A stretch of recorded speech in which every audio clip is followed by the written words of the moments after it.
አዳምጪ። በመጀመሪያ ደረጃ እናት ንግግርሽ ደስ አይልም።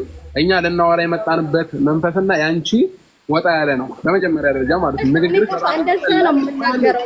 ምንም ላንተ የምትናገሪው ነገር ከሌለሽ አሁን እኛ እየተግባባን እያወራን ነው። አንቺ ግን የምትናገሪው ነገር ከሌለሽ መውጣት ትችያለሽ። እና አንድ አዳምጪኝ። አሁን የምታወሪበት መንገድ ትክክል አይደለም። መሲ እንደማመጥ አይደለም የማወራው እያልኩት ነው።